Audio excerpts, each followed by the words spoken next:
ذلك.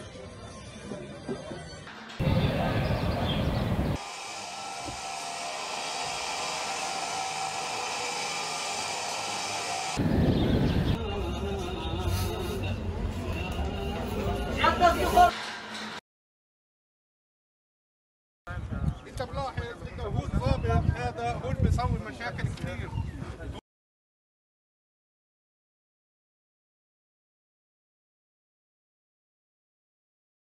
بيجيهم يوم ماشي؟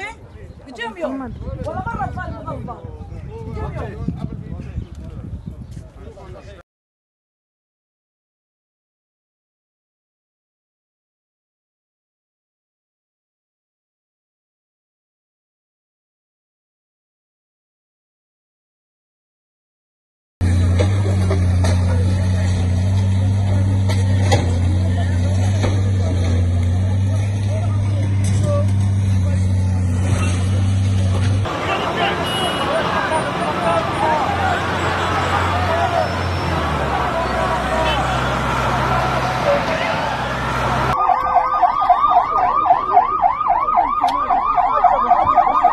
Son senelerde çok yoğun ve programlı bir şekilde yapılan Kudüs etrafındaki Müslüman mahallelerin boşaltılmasıyla alakalı plan artık son aşamaya gelmiş durumda.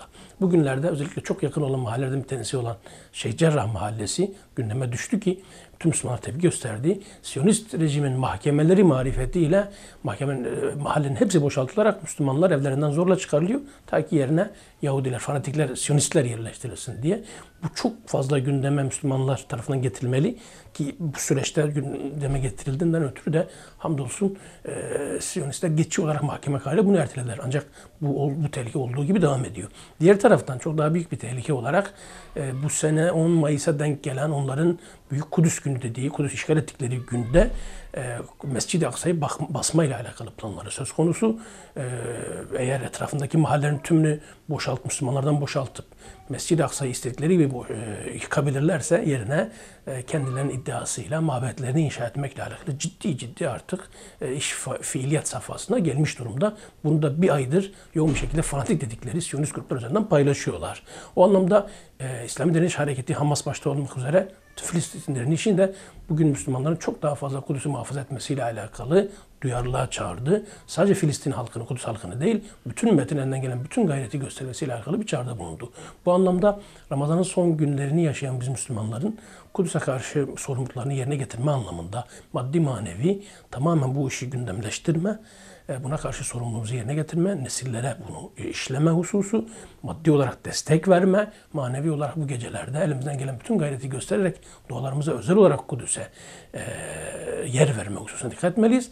Bir de belki fiili etkinlikler işleme imkanı olmuyor ama bunu olabildiğince ki sosyal medya imkanları da çok fazla yakın çevremizden uzak çevremize her tarafta yoğun şekilde işlemeliyiz. Müslümanlar ne kadar duyarlı olursa Müslümanların o kadar çekinebileceğini unutmamalıyız. Unutmayın, en küçük bir destek bile çok büyük bir anlam ifade edebilir. Kudüs dinimizden ve akidemizden bir parçadır. Tarih boyunca dünya Müslümanları Kudüs'ü korudu, Mescid-i Aksa'yı korudu, Kudüs de Mescid-i Aksa'yı dünya Müslümanları korudu. Biz şu duayı her zaman yapıyoruz. Ya Rabbi, bizi Kudüs'le güçlendir, Kudüs'ü de bizimle güçlendir. Ramazan'ın son cuması, Dünya Kudüs Günü münasebetiyle Kudüs'ü gündem yapacağız. Evlerimizde Kudüs konuşulacak. Sokaklarımız Kudüs kokacak. Biz Kudüs'ü koruruz, Kudüs de bizi korur. 10 Mayıs tarihinde Yahudilerin ve fanatik grupların Mescid-i Aksa'ya ve Kudüs'e çok büyük bir saldırı düzenleyeceğini haberleri duyduk. 300 bin Kudüs'lü Müslüman nasıl ki bugüne kadar Mescid-i Aksa'yı ve Kudüs'ü korudular, o gün de Mescid-i Aksa'yı ve Kudüs'ü koruyacaklar. Yalnız biz dünya Müslümanları onları bu mücadelede tek başlarına bırakmayacağız. Kudüs'ü, Mescid-i Aksa'yı her zaman gündem yapacağız. Onlarla birlikte olduğumuzu onlara hissettireceğiz. Kudüs bizi güçlendirir, biz de Kudüs'ü güçlendiririz. Bizler 40 yıldır Dünya Kudüs Günü'nü gündemimize aldığımız zaman Filistin'in tamamen özgürleştirecek, Kuds-ı Şerif ve Mescid-i Aksa'yı tamamen özgürleştirecek bir mücadeleyi Kur'an üzerinden, Hz. Resul-i Ekrem üzerinden, İslam'ın ve ümmetimizin değerleri üzerinden Kudüs davasını gündemimizde tutmaktayız.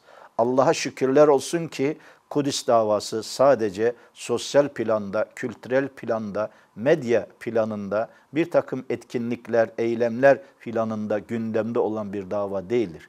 Kudüs davası Filistin'i Siyonist işgalden tamamen özgürleştirecek, Siyonist İsrail rejiminin varlığını tamamen ortadan kaldıracak ve Filistin'i denizden nehire kurtarıp İslam ümmetine yeniden kazandıracak fiili ve askeri alanda bir mücadelenin de zemini olmuştur. Artık bugün Filistin davası, Kudüs davası denilince Siyonist İsrail rejimine karşı kazanılan zaferleri, Siyonist düşmana indirilen ağır ölümcül darbeleri konuşuyoruz. İnanıyoruz ki artık Siyonist rejimin ömür yıldızları tamamen sönmek üzeredir. Artık Siyonist rejimin bir geleceği kalmamıştır. Siyonist rejimin ortadan kalkması ve Siyonist rejimin tarihin çöplüğüne atılması çok yakın bir zamanda gerçekleşecek bir hakikattir.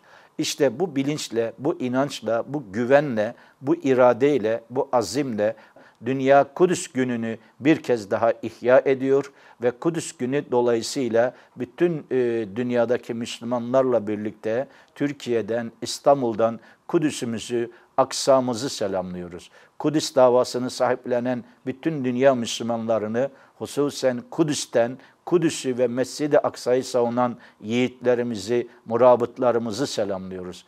Ve Kudüs uğrunda şehit olan bütün şehitlerimizi selamlıyoruz. Varlıklarını Kudüs uğrunda feda eden, azizlerini Kudüs uğruna feda eden, oğullarını, eşlerini, kardeşlerini, babalarını Kudüs uğruna feda eden şehit ailelerini selamlıyoruz. Selam olsun Kudüs'e, selam olsun özgür Kudüs'e, Kudüs'ün özgür ve aydınlık şafaklarında buluşmak üzere. İlk kıblemiz, akidemiz Kudüs'e sahip çıkmak ümmetin görevidir. Kudüs'te zulüm altında, işgal altında yaşayan Kudüs'lü kardeşlerimize sahip çıkmak için bütün dünya Müslümanlarına Dünya Kudüs gününde sesleniyoruz. Kudüs bizimdir. Kudüs akidemizdir. Kudüs Müslümanlarındır. Kıymetli Kudüs sevdalıları, biliyorsunuz her sene Ramazan ayının son cuma günü Dünya Kudüs günü olarak kutlanmakta.